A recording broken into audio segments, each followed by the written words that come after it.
Iran ने America की चेतावनी को दरकिनार करते हुए फोर्डो न्यूक्लियर साइट पर मरम्मत का काम शुरू कर दिया है। सैटेलाइट तस्वीरों में साफ देखा जा सकता है कि साइट के आसपास का मलबा हटाया गया और उसके बाद पुनर्निर्माण गतिविधियां चल रही हैं। यही वजह है और यही वो जगह भी है, आप देखिए, जहां पर अमेरिका ने हाल ही में B-2 बॉम्बर्स से हमला किया था और इसके बाद से अमेरिका लगातार ईरान को धमकी भी दे रहा है, लेकिन ईरान पर कोई असर पड़ता नहीं दिख रहा। ईरान की ये जिद अंतर्राष्ट्रीय स्तर पर तनाव बढ़ा सकती है, क्योंकि अमेरिका ने साफ चेतावनी दी थी कि फोर्डो साइट पर किसी भी गतिविधि को गंभीरता से लिया जाएगा। और उसके बाद से तस्वीरें, सैटेलाइट इमेजेस यहां से निकलकर सामने आ रही है जो फोर्डो साइट की हैं।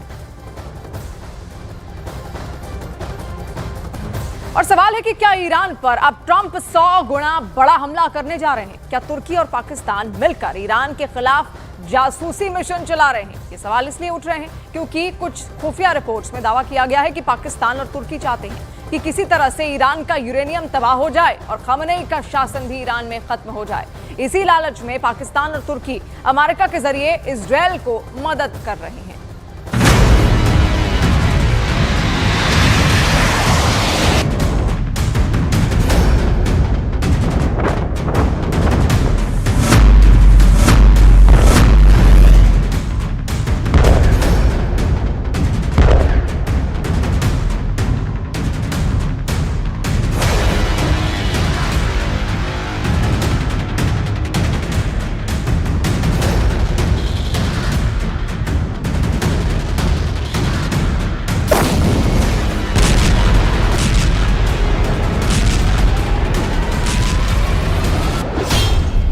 मारो खामेनेई, छीनो एटम बम, तुर्की पाकिस्तान की इजरायली साजिश।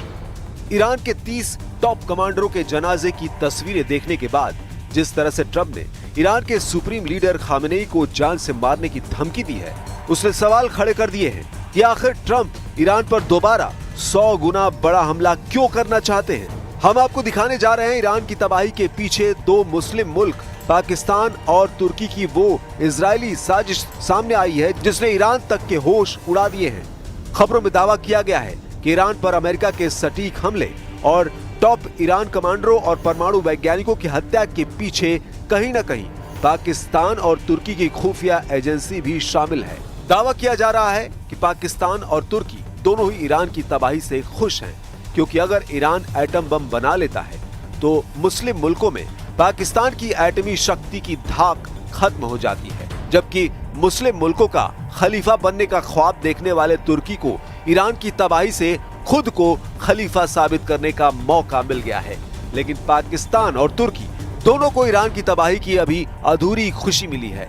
रिपोर्ट के मुताबिक पाकिस्तान और तुर्की दोनों चाहते हैं कि अमेरिका और इजरायल मिलकर किसी तरह से ईरान के सुप्रीम लीडर खामेनेई और ईरान के यूरेनियम को तबाह कर दे, ताकि ईरान भविष्य में एटम बम ना बना सके। इसलिए अब ट्रंप ने ईरान पर दोबारा हमला करने का ऐलान कर दिया है।